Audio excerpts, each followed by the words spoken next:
All right, I know the title is a little bit facetious, but I do believe that we need to destroy this now economy. And the reason why I say this is because I had this thought the other day. I don't know what brought it about, but I was thinking of ideas for my daily videos. I thought of the comedian Ronny Cheng. He has a special on Netflix that he came out with in, I believe, 2019 or 2020, and he has a whole bit about this. Prime, we need prime harder, faster, stronger. Faster prime, prime now. Prime now, 2-hour delivery. Prime now, give it to me now. When I press buy, put the item in my hand. Now. So as you can see in that bit, he really goes into the idea of the now economy. Like, even though Amazon has this 2-day shipping, in some cities is 1 day, the way the future is looking is that we want things now. I've been a victim of that. I've been the type that's like, I want it now. I want to figure out the answer now. I want to know why this happens now. And after reading 4,000 Weeks a few years ago, I made a podcast about this book.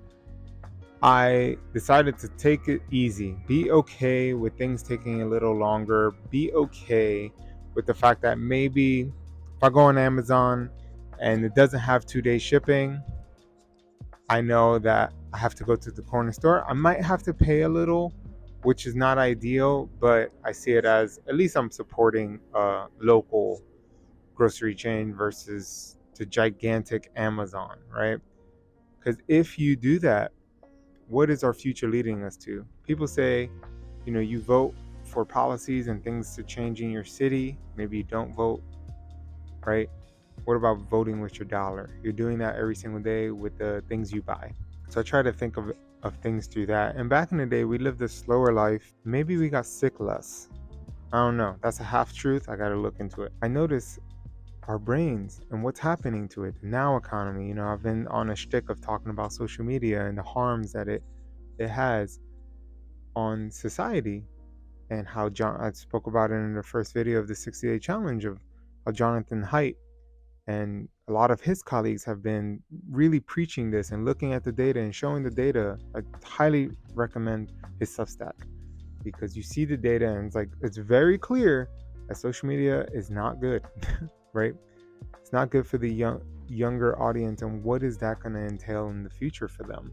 We don't know right now. We suck at telling the future. We're really bad at it, by the way. So when you look at the overarching effects of this, and everything keeps getting faster, right? Your loading time on your screen is getting faster. The social media videos are getting faster. It's partially why I stopped creating shorts on YouTube, because I didn't want to be a shorts creator. I started noticing that might impact my own subscriber count. I'm a person of long form. I love long podcasts, 3-hour long podcasts. I listen to Lex Friedman and Joe Rogan and many other podcasts that go for 2 to 3 hours. And I break it apart, but I love those because you really dig into a person. You ain't going to learn anything in 15, 30 seconds. I mean, it sounds interesting, but guess what? You'll forget, right? And most of those are usually half-truths anyway, which I know I gave earlier. But, half-truths are fine. Half-truths are fine. But if you have the time, I highly recommend always looking into it. Okay? That's all. And it takes a little bit of time.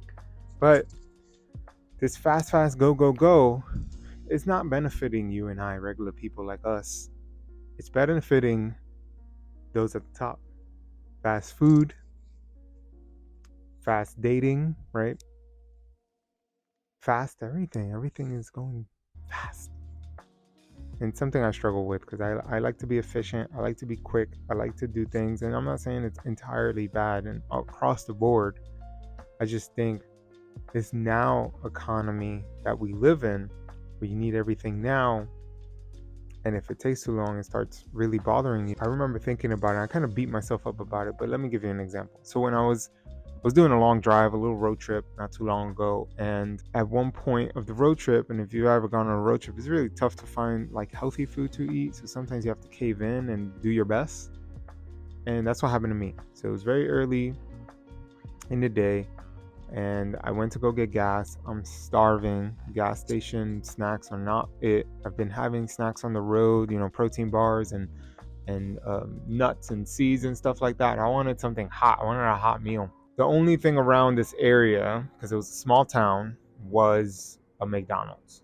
It was McDonald's or gas station food. I was just like, I'm not doing the gas station food. I think there was a Taco Bell too. I was like, heck no, not on this trip. And I decided to go through the McDonald's drive-through. First, they take a really long time to come into the intercom.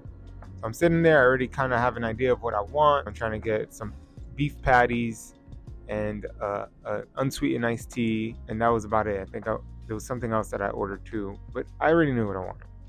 So I order the thing. I drive to the window where you have to pay, knowing that the window. There's 2 cars in front of me. Nothing is moving. Everything's like paused.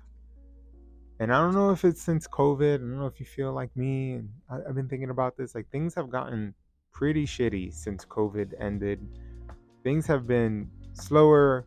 I don't know if it's the lack of employees in the service industry, but things have just not been the same since 2019, where things were great. And then I don't know what happened. Well, we know what happened. COVID. I sat there for what felt like 10 minutes. It wasn't 10 minutes. My impatience got the best of me. Right? It's McDonald's. Come on. Like, I know I'm in McDonald's. I already feel terrible at the fact that I'm going here, but I needed some sustenance. Maybe this is a sign that I shouldn't have this.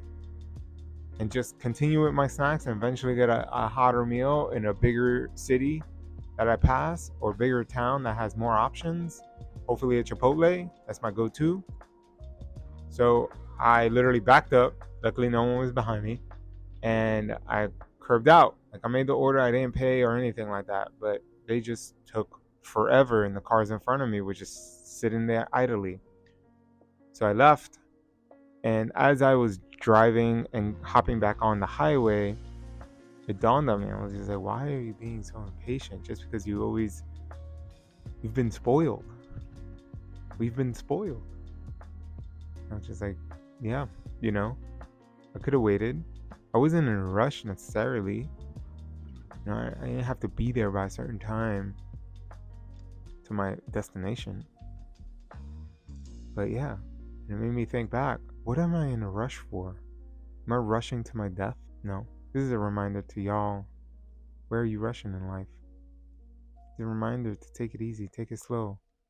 Slow down. Look at everything around you. I hope that helps you. Again, we need to destroy the now economy, and the only way that's going to happen is through each individual deciding not to be impatient. Really, truly looking into what you really need, what is actually important, before thinking, I need this now. Because 90% of the time, 95% of the time, maybe more, it's not necessary for the betterment of your life. Until tomorrow.